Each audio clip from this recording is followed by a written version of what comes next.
ओम शांति। 3 नवंबर 2014 साकार महावाक्य। बाबा कहते, मीठे बच्चे सभी को पहले पहले अलफ का पाठ पक्का कराओ। आप आत्मा भाई भाई हैं। आज का प्रश्न, किस एक बात में श्रीमत मनुष्य मत के बिल्कुल ही विपरीत है? उत्तर, मनुष्य मत कहती है हम मोक्ष में चले जाएंगे। श्रीमत कहती है यह ड्रामा अनादि अविनाशी है, मोक्ष किसी को मिले नहीं सकता। भल कोई कहे ये पाठ बजाना हमको पसंद नहीं, परंतु इसमें कुछ भी कर नहीं सकते। पाठ बजाने आना ही है। श्रीमत ही तुम्हें श्रेष्ठ बनाती है। मनुष्य मत तो अनेक प्रकार की है।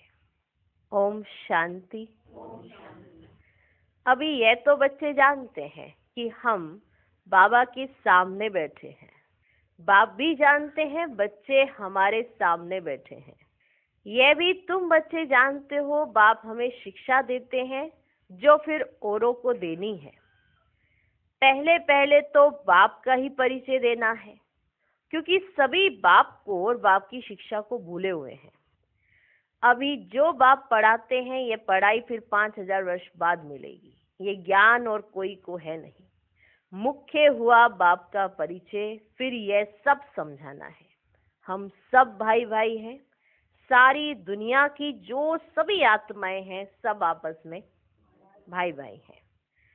सभी अपना मिला हुआ पाठ इस शरीर द्वारा बजाते हैं। अभी तो बाप आए हैं नई दुनिया में ले जाने के लिए, जिसको स्वर्ग कहा जाता है, परंतु अभी हम सब भाई पतित हैं। हम सब भाई पतित हैं, एक भी पावन नहीं। सभी पतितों को पावन बनाने वाला एक ही बाप है। यह है ही पतित विकारी रावण की दुनिया। रावण का अर्थ ही है 5 विकार स्त्री में, 5 विकार पुरुष में। बाप बहुत सिंपल रीति समझाते हैं, तुम भी ऐसे समझा सकते हो। तो पहले पहले ये समझाओ कि हम आत्माओं का वह बाप है, हम सभी आपस में ब्रदर्स हैं। पूछो ये ठीक है? लिखो, हम सब भाई भाई हैं। हमारा बाप भी एक है। हम सब सोल्स का वह है सुप्रीम सोल। हम सब सोल का वह है सुप्रीम सोल। उनको फादर कहा जाता है। ये पक्का बुद्धि में बिठाओ तो सर्वव्यापी आदि की किचड़े वाली पट्टी निकल जाएगी। सर्वव्यापी आदि की किचड़ा पट्टी निकल जाए। अलफ पहले पढ़ाना है। बोलो, ये पहले अच्छी रीति बैठ लिखो। आगे सर्वव्यापी कहता था, अब समझता हूँ सर्वव्यापी नहीं है। हम सब भाई भाई हैं। सब आत्माएं कहती हैं गॉड फादर, परम पिता परमात्मा, अल्लाह। पहले तो ये निश्चय बिठाना है कि हम आत्मा हैं, परमात्मा नहीं है। ना हमारे में परमात्मा व्यापक है, सभी में आत्मा व्यापक है। आत्मा शरीर के आधार से पाठ बजाती है, ये पक्का कराओ। अच्छा, फिर वे बाप सृष्टि चक्र के आदि मध्य अंत का ज्ञान सुनाते हैं। बाप ही टीचर के रूप में बैठ समझाते हैं। लाखों वर्ष की तो बात ही नहीं। ये चक्र अनादि बना बनाया है।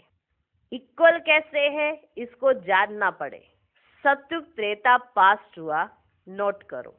उनको कहा जाता है स्वर्ग और सेमी स्वर्ग। वहां देवी देवताओं का राज्य चलता है। सतयुग में है 16 कला, त्रेता में है 14 कला।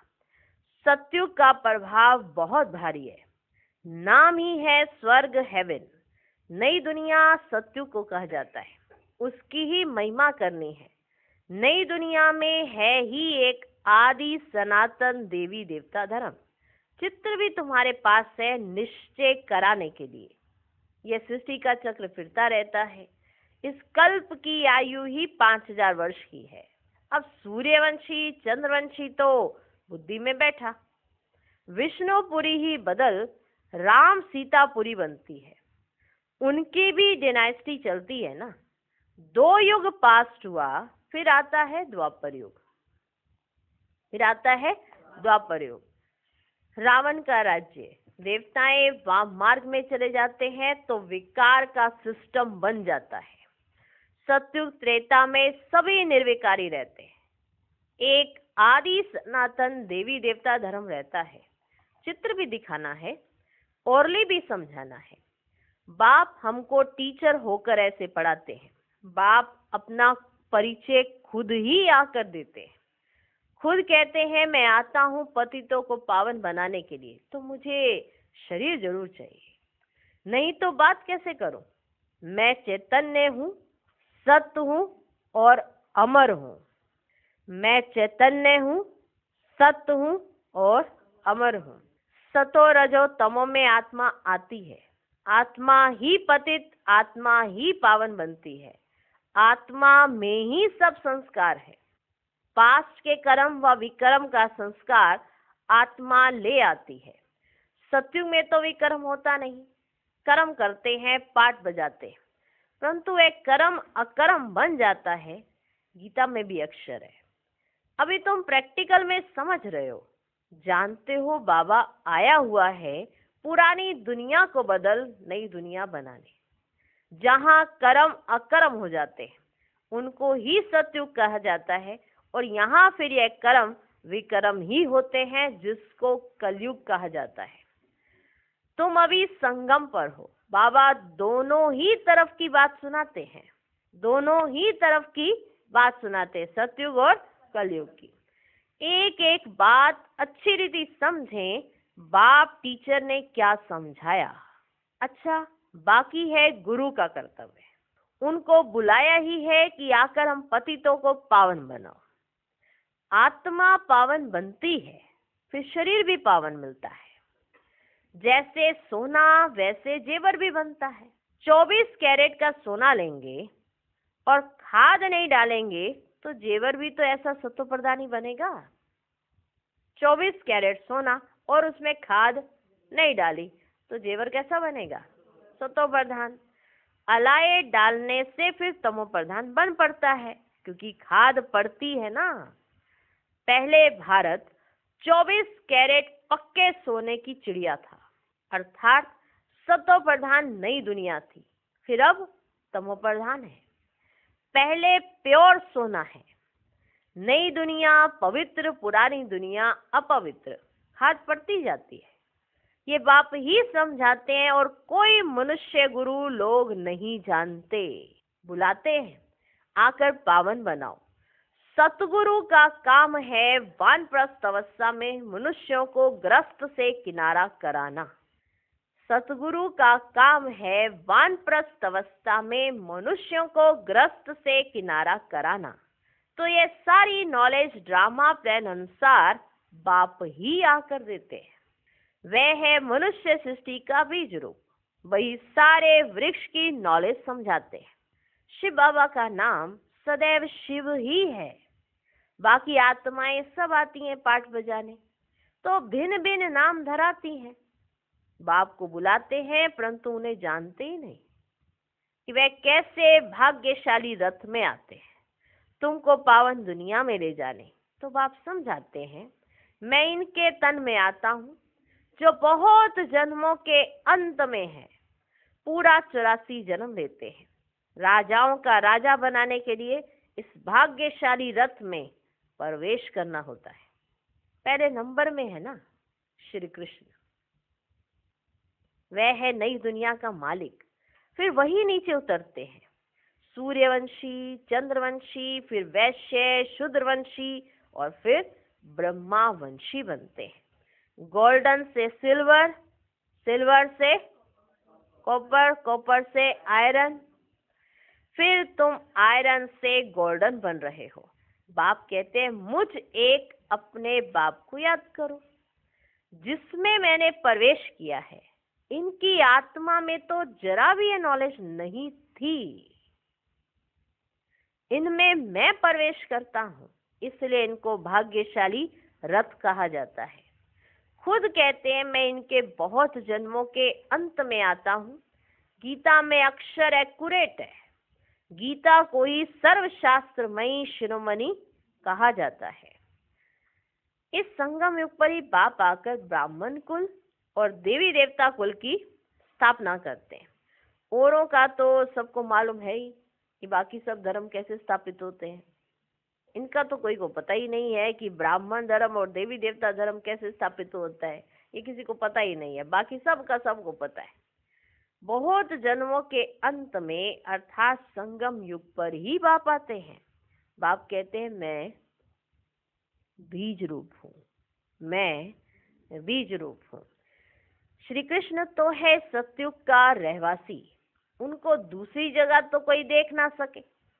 पुनर्जन्म में तो नाम, रूप, देश, काल सब बदल जाता है। पहले छोटा बच्चा सुंदर होता है, फिर बड़ा होता है, फिर वह शरीर छोड़ दूसरा छोटा लेता है। पहले छोटा लिया, बड़ा सुंदर, फिर बड़ा हुआ, फिर वह शरीर छोड़ दिया, फिर छोटा ले लिया। यह बना बनाया खेल है एक। ड्रामा के अंदर फिक्स है। दूसरे शरीर में तो उनको श्री कृष्ण नहीं कहेंगे। उस दूसरे शरीर पर नाम आदि फिर दूसरा पड़ेगा। समय, फीचर्स, तिथि, तारीख आदि सब बदल जाते हैं। समय, फीचर्स, तिथि, तारीख आदि सब बदल जाता है। वर्ल्ड की हिस्ट्री, ज्योग्राफी हूबहू रिपीट कहा जाता है। तो यह ड्रामा रिपीट होता रहता है। सतो रजो तमो में आना ही है। सृष्टि का नाम, युग का नाम सब बदलते जाते हैं। अभी यह है संगम युग। मैं आता ही हूं संगम पर। यह हमको अंदर में पक्का करना है। यह हमको अंदर में पक्का करना है। बाप हमारा बाप टीचर गुरु है, जो फिर सतो प्रधान बनाने की युक्ति बहुत अच्छी बताते हैं। गीता में भी है, देह सहित देके सब धर्म छोड़ अपने को आत्मा समझो। वापिस अपने घर जरूर जाना है। भक्ति मार्ग में कितनी मेहनत करते हैं भगवान पास जाने के लिए, वह है मुक्ति धाम। कर्म से मुक्त हम इनकॉर्पोरियल दुनिया में जाकर बैठते हैं।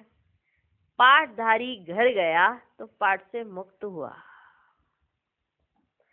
पाठधारी घर गया तो उस पाठ से मुक्त हुआ। सब चाहते हैं ना हम मुक्ति पावे, परंतु मुक्ति तो किसको मिल ना सके। ये ड्रामा अनादि अविनाशी है। कोई कहे ये पाठ बजाना हमको पसंद नहीं है, कोई कहे ये पाठ बजाना ही हमको पसंद नहीं है, परंतु इसमें तो कोई कुछ कर ना सके। यह अनादि ड्रामा बना हुआ है। एक भी मुक्ति को नहीं पा सकते। यह सब है अनेक प्रकार की मनुष्य मत। यह है श्रीमत श्रेष्ठ बनाने के लिए। मनुष्य को श्रेष्ठ नहीं कहेंगे, देवताओं को श्रेष्ठ कहा जाता है। उन्हों के आगे सब नमन करते हैं तो वह श्रेष्ठ ठहरे ना, परंतु यह भी किसको पता नहीं। अभी तुम समझते हो कि 84 जन्म तो लेना ही है। श्री कृष्ण देवता है, बैकुंठ का प्रिंस, वह यहाँ कैसे आएगा? ना उसने गीता सुनाई, सिर्फ देवता था इसलिए सभी लोग उनको पूजते हैं। देवता है पावन, खुद पतित ठहरे। कहते भी है ना, मुझ निर्गुण हारे में कोई गुण नहीं। आप हमको ऐसा बनाओ। शिव के आगे जाकर कहेंगे हमको मुक्ति दो। वह कभी जीवन मुक्त, जीवन बंध में आते ही नहीं, इसलिए उन्हें पुकारते हैं मुक्ति दो। जीवन मुक्ति भी वही देते हैं। कौन? शिव बाबा। अभी तुम समझते हो बाबा और मम्मा के हम सब बच्चे हैं, उनसे हमें अथाह धन मिलता है। मनुष्य तो बेसमझी से मांगनी करते रहते। बेसमझ तो जरूर दुखी ही होंगे ना, बेसमझ तो जरूर दुखी ही होंगे ना, अथाह दुख भोगने पड़ते।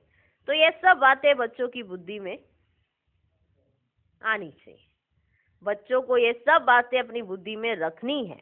एक बेहद के बाप को ना जानने के कारण कितना आपस में लड़ते रहते हैं। एक बेहद के बाप को ना जाने। हम सब एक बाप की संतान है। समझ आ गया ये बात? हम सब आपस में भाई भाई हैं, ये समझ आ गया? किससे लड़ रहे हो? किससे लड़ रहे हो और किसके लिए द्वेष, किसके लिए घृणा, किसके लिए रख रहे हो? किसके लिए? अपने ही परिवार से, अपने आप से भी कर रहे हो, अपने भाई से भी कर रहे हो, और फिर कहे हम तो एक पिता की संतान है। माता पिता को ये अच्छा लगता होगा ना कि आपस में लड़ते रहो, है नहीं? आपस में लड़ते रहो, आपस में कुछ का कुछ करते रहो, कितना अच्छा लगता होगा। सोच के देखो, दुनिया यही तो कर रही है।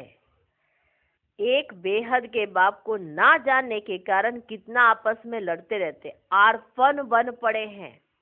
वह होते हैं हद के आरफन, यह है बेहद के आरफन। बाप नई दुनिया स्थापन करते हैं, अभी है ही पतित आत्माओं की पतित दुनिया। पावन दुनिया सतयुग को कहा जाता है, पुरानी दुनिया कलयुग को। तो बुद्धि में ये सब बातें है ना।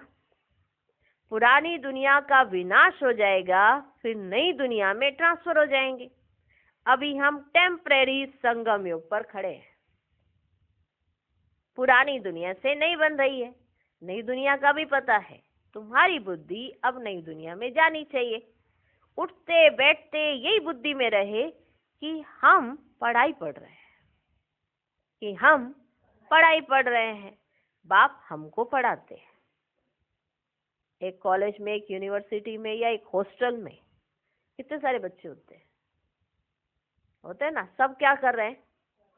पढ़ाई कर रहे हैं। कोई कैसे पढ़ता है, कोई कैसे पढ़ता है, सब एक दूसरे के साथ ही रहते हैं, लेकिन सब अपनी पढ़ाई नहीं छोड़ते। पढ़ते हैं कि नहीं? क्या करने के लिए आए वो ये भूल जाएंगे तो फिर क्या करेंगे? तो ये कहते हैं ना, इधर उधर घूमते रहते हैं, इनको तो यही याद नहीं है कि ये करने क्या आए हैं। ऐसे ही होता है ना। अब जो हॉस्टल में जाता है तो वो याद रखता है कि मैं यहाँ पे क्या करने आया हूँ, क्या करने आया हूँ, पढ़ाई पढ़ने आया हूँ। उठते बैठते यही बुद्धि में रहे कि हम पढ़ाई पढ़ रहे हैं, बाप हमको पढ़ाते हैं। स्टूडेंट को ये याद रहना चाहिए, फिर भी वे याद नंबरवार पुरुषार्थ अनुसार रहती है। बाप भी नंबरवार पुरुषार्थ अनुसार याद प्यार देते हैं। अगर तुम्हारी याद नंबरवार पुरुषार्थ अनुसार है ना, तो याद प्यार भी तुम फिर नंबरवार पुरुषार्थ अनुसार लो, तो बाप भी फिर नंबरवार पुरुषार्थ अनुसार याद प्यार देते हैं। अच्छा पढ़ने वाले को टीचर जरूर प्यार जास्ती करेंगे। कितना अंतर पड़ जाता है। अब बाप तो समझाते रहते हैं, बच्चों को धारणा करनी है, एक बाप के सिवाय और कोई तरफ बुद्धि ना जाए। बाप को याद नहीं करेंगे तो पाप कैसे कटेंगे? माया घड़ी घड़ी तुम्हारा बुद्धि योग तोड़ देगी। माया बहुत धोखा देती है। बाबा मिसाल देते हैं, भक्ति मार्ग में हम लक्ष्मी की बहुत पूजा करते थे। ब्रह्मा बाबा, भक्ति मार्ग में हम लक्ष्मी की बहुत पूजा करते थे। चित्र में देखा लक्ष्मी पांव दबा रही है तो उसे मुक्त करा दिया। उनकी याद में बैठते जब बुद्धि इधर उधर जाती थी तो अपने को थप्पड़ मारते थे। बुद्धि और तरफ क्यों जाती है? आखिरी विनाश भी देखा, स्थापना भी देखी, साक्षात्कार की आश पूरी हुई। समझा अब ये नई दुनिया आती है, हम यह बनेंगे, बाकी ये पुरानी दुनिया तो विनाश हो जाएगी। पक्का निश्चय हो गया, पक्का निश्चय हो गया। अपनी राजधानी का भी साक्षात्कार हुआ तो बाकी इस रावण के राज्य को क्या करेंगे, जबकि स्वर्ग की राजाई मिलती है। यह हुई ईश्वरीय बुद्धि। ईश्वर ने प्रवेश कर यह बुद्धि चलाई। ज्ञान कलश तो माताओं को मिलता है, तो माताओं को ही सब कुछ दे दिया। तुम कारोबार संभालो, सबको सिखलाओ। सिखलाते सिखलाते यहाँ तक आ गए, सिखलाते सिखलाते यहाँ तक आ गए। एक दो को सुनाते सुनाते देखो अब कितने हो गए। आत्मा पवित्र होती जाती है, फिर आत्मा को शरीर भी पवित्र चाहिए। समझते भी हैं, फिर भी माया बुला देती है। तुम कहते हो 7 रोज पढ़ो, तो कहते हैं कल आएंगे। कहते हैं कल आएंगे, दूसरे दिन माया खलास कर देती है, आते ही नहीं। भगवान पढ़ाते हैं तो भगवान से नहीं आकर पढ़ते हैं। ये कहते हैं कि हाँ भगवान पढ़ा रहे हैं और भगवान से ही आकर नहीं पढ़ते हैं।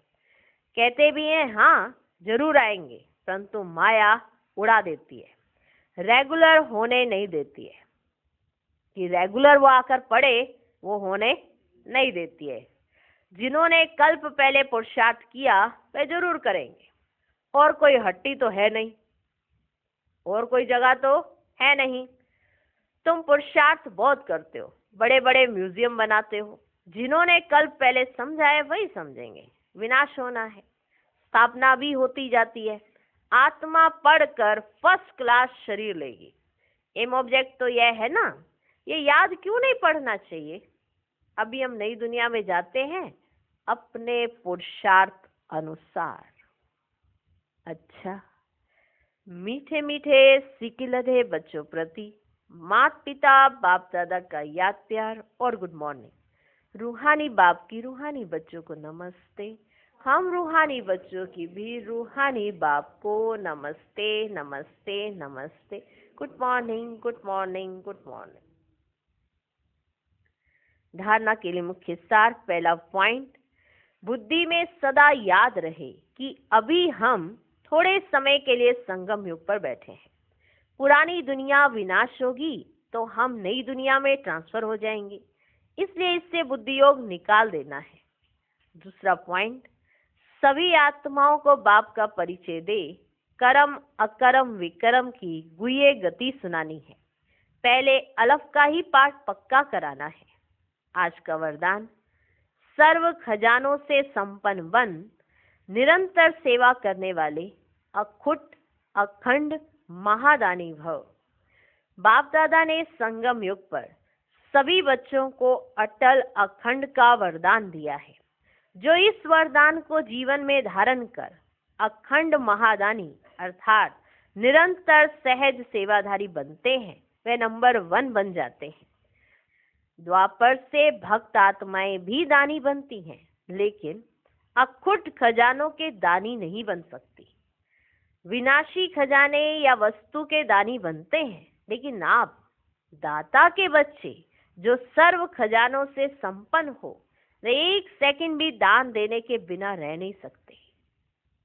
आज का स्लोगन, अंदर की सच्चाई सफाई प्रत्यक्ष तब होती है जब स्वभाव में सरलता हो।